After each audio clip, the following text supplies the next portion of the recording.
अस्सलाम वालेकुम, welcome to the tech stream. आज की इस वीडियो में हम ऑपरेटिंग सिस्टम का कंप्लीट सिलेबस डिस्कस करने जा रहे हैं। ये सिलेबस एक कंप्लीट रोड मैप होगा डिफरेंट कॉम्पिटिटिव एग्जाम्स के लिए, कंप्यूटर साइंस लेक्चरशिप के लिए एंड एनटीएस गेट सब्जेक्टिव के लिए भी, जो डिफरेंट स्कॉलरशिप्स हंट करने में आपके लिए हेल्पफुल रहता है और रिक्वायरमेंट भी होती है। आज की जो टॉपिक्स हैं जो हम लोग डिस्कस करने जा रहे हैं, जो ऑपरेटिंग सिस्टम के सिलेबस पे बेस करती हैं, ये ना सिर्फ आपकी टेस्ट में आपकी हेल्प करेंगी बल्कि आपकी इंटरव्यू में भी आपके लिए बहुत हेल्पफुल रहेंगी। तो आइए स्टार्ट करते हैं। अब आप सबको पता है कि डिफरेंट प्रोसेसेस कंप्यूटर में चल रहे होते हैं, जो सीपीयू को लोकेट होते हैं और फिर वहाँ से प्रोसेस हो रहे होते हैं। तो सबसे पहला जो इम्पोर्टेंट टॉपिक है वो प्रोसेस है। उसके बाद स्टेट्स ऑफ प्रोसेस हैं। स्टेट ऑफ प्रोसेस मतलब 5 स्टेट्स होती हैं प्रोसेस की, जिसमें से हर प्रोसेस को गुजरना पड़ता है, ठीक है। और ये इसमें से काफ़ी सारे क्वेश्चंस प्रीवियस सिलेबस, प्रीवियस जो पेपर्स हैं एसपीएससी, एफपीएससी या पीपीएससी के, वहाँ से आए हुए हैं। तो स्टेट्स ऑफ प्रोसेस पे आपको काफ़ी सारे क्वेश्चंस प्रीवियसली मिल जाएंगे, तो ये भी एक इम्पॉर्टेंट टॉपिक है। उसके बाद शेड्यूलर्स एंड इट्स टाइप्स। अब शेड्यूलर्स क्या होते हैं? 3 किस्म के शेड्यूलर्स होते हैं, लॉन्ग टर्म, शॉर्ट टर्म और मीडियम टर्म। ये तीनों जो है प्रोसेस स्टेट्स में प्रोसेस की हेल्प कर रहे होते हैं, उनका क्या काम होता है, तो वो सारा कुछ हम लोग डिस्कस करेंगे आने वाली वीडियोज़ में। उसके बाद सिस्टम कॉल आ जाता है। सिस्टम कॉल ऑपरेटिंग सिस्टम के अंडर में होता है, वो सारा जो है सिस्टम कॉल ऑपरेटिंग सिस्टम ही हैंडल कर रहा होता है। उसमें डिफरेंट सिस्टम कॉल्स होते हैं, फ़ाइल से रिलेटेड, फ़ाइल की जो इन्फॉर्मेशन होती है उससे रिलेटेड होते हैं, डिवाइस अगर जो भी डिवाइसेस कनेक्ट हैं उससे रिलेटेड इन्फॉर्मेशन जो डेटा होता है, इन्फॉर्मेशन होती है, प्रोसेसेस जो चल रहे होते हैं। और उसके अलावा जो सबसे इम्पोर्टेंट है वो है फॉग। देखिए मैंने यहाँ पे इसको बोल्ड भी किया हुआ है और इसको स्टेरिक भी लगाया हुआ है। अब फॉग क्या करता है कि फॉग एक ऐसा सिस्टम कॉल है जिसके ज़रिए हम लोग एक पेरेंट प्रोसेस के चाइल्ड प्रोसेसेस क्रिएट कर सकते हैं। तो इस पे काफ़ी सारे क्वेश्चंस आपको मिल जाएँगे और इस पे वेरिएबल टाइप भी क्वेश्चंस होते हैं कि अगर फॉग एक बार यूज़ करें, 2 बार यूज़ करें तो कितने चाइल्ड प्रोसेसेस जनरेट होंगे, क्रिएट होंगे। तो ये सारा कुछ हम लोग आने वाली वीडियोज़ में डिस्कस करेंगे। और उसके बाद प्रोसेस सिंक्रोनाइज़ेशन। उसमें प्रोसेस सिंक्रोनाइज़ेशन तो डिफरेंट प्रोसेस जैसे आपको पता है चल रहे होते हैं, तो उनको कैसे सिंक्रोनाइज़ किया जाता है, कैसे डिफरेंट प्रोसेस पैरेलल चल रहे होते हैं, तो वो सारे जो है हम लोग डिस्कस करेंगे। प्रोसेस सिंक्रोनाइज़ेशंस प्रॉब्लम्स होती हैं, प्रिंटर स्पूलर प्रॉब्लम होता है, उसके बाद रीडर राइटर प्रॉब्लम होता है जो डेटाबेस से रिलेटेड होता है। फॉर एग्जांपल एक ही टाइम पे 2 से 3 यूज़र या मल्टी यूज़र डेटाबेस को एक ही डेटा को एक्सेस कर रहे हैं और उसको उसमें चेंजिंग कर रहे हैं, तो वो कैसे हैंडल होते हैं डिफरेंट, ठीक है। तो ये सारी चीज़ें हम लोग डिस्कस करेंगे आने वाली वीडियोज़ में।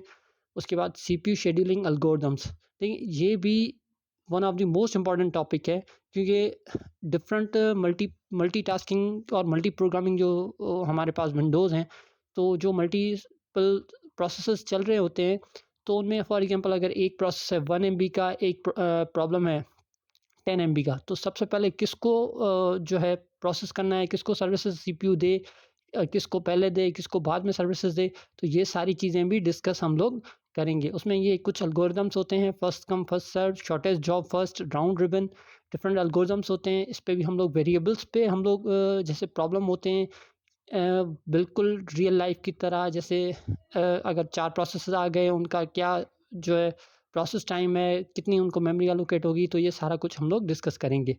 उसके बाद शेड्यूलिंग क्यूज़ हैं, तो डिफरेंट शेड्यूलर्स काम करते हैं, तो उनकी क्यूज़ भी होती हैं, मल्टी लेवल क्यू शेड्यूलिंग होती है, मल्टी लेवल अ, शेड्यूलिंग क्यूज़ होती हैं, ठीक है।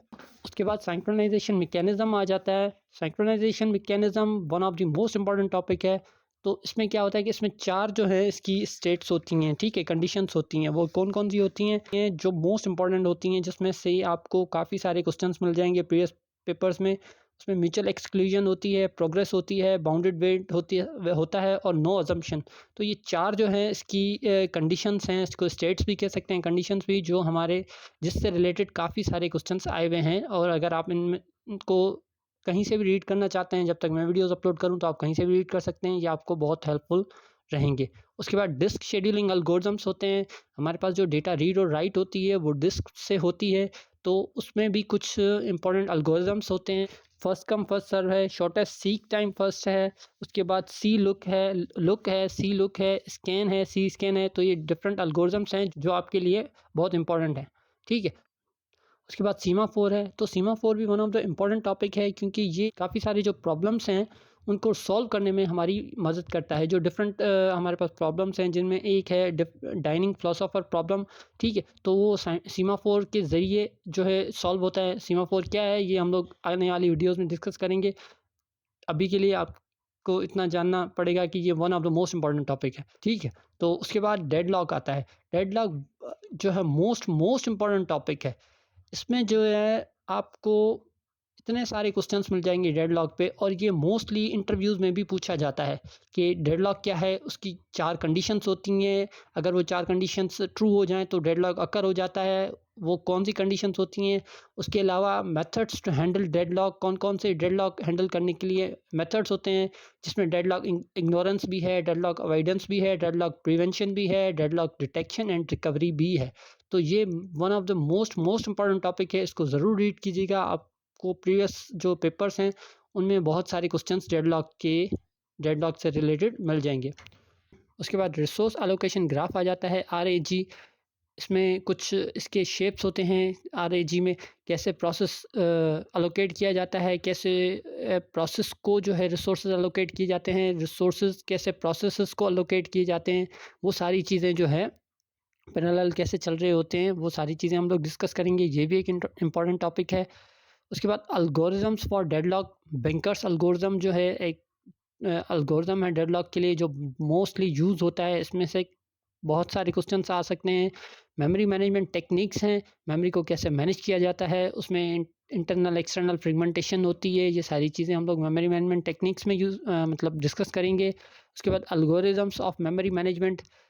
मुख्तलिफ एल्गोरिथम्स हैं, जिसमें फ़र्स्ट फिट है, बेस्ट फिट है, वर्स्ट फिट है। इस पे भी हम लोग न्यूमेरिकल्स पे भी डिस्कस करेंगे कि मेमोरी को कैसे प्रोसेस एलोकेट किए जाते हैं, उसके बाद क्या-क्या प्रॉब्लम्स आ सकती हैं। उसके बाद पेज रिप्लेसमेंट एल्गोरिथम्स। किसी भी डेटा में हम लोग कोई चेंजिंग कर रहे होते हैं, कोई अपडेशन होती है, कोई मॉडिफ़िकेशन होती है, तो उसमें कैसे जो है पेज रिप्लेस होते हैं, या मेमोरी जब रैम में कोई डेटा आ रहा होता है, तो वो एकदम से पूरा कंप्लीट डेटा नहीं आ रहा होता ना, उसके डेटा ऐसा समझे पैकेट्स की सूरत में हम लोग कह सकते हैं कि आ रहे होते हैं। तो पहले डेटा का फॉर एग्ज़ाम्पल 1 एमबी का डेटा है, तो वो केबीज़ में आएगा, 10-10 केबी करके आएगा, तो वो पहले 10 केबी प्रोसेस होगा, उसके बाद सेकंड 10 केबी, उसके बाद 10 केबी, इस तरह वो पूरा 1 एमबी का जो है प्रोसेस वो जो है अपना मेमोरी को एलोकेट होता जाएगा और वो प्रोसेस होता जाएगा, ठीक है? तो उसके कुछ एल्गोरिथम्स हैं, FIFO, first in first out, LRU, least recently used, most recently used, उसके बाद एलएफयू, लीस्ट फ्रीक्वेंटली यूज्ड। तो ये सारे टॉपिक्स आपके लिए मोस्ट इम्पोर्टेंट हैं। आप इनको रीड कीजिए। इससे रिलेटेड अगर आपको कहीं से भी डेटा मिल जाता है, एमसीक्यूज़ मिल जाते हैं, तो आप लोग रीड कर लें, ठीक है? और मैं अपने आने वाली वीडियोज़ में ये सारी चीज़ें डिस्कस करूँगा, और उसके बाद जो है इसके अलावा भी जो इम्पोर्टेंट सब्जेक्ट्स हैं, जो कॉम्पिटिटिव एग्ज़ाम्स के लिए, लेक्चरशिप के लिए आपके लिए इम्पोर्टेंट हो सकते हैं, उनमें कौन से टॉपिक्स हैं जो आपके लिए इम्पोर्टेंट हो सकते हैं, तो वो सारे हम लोग डिस्कस करेंगे आने वाली वीडियोज़ में, ठीक है?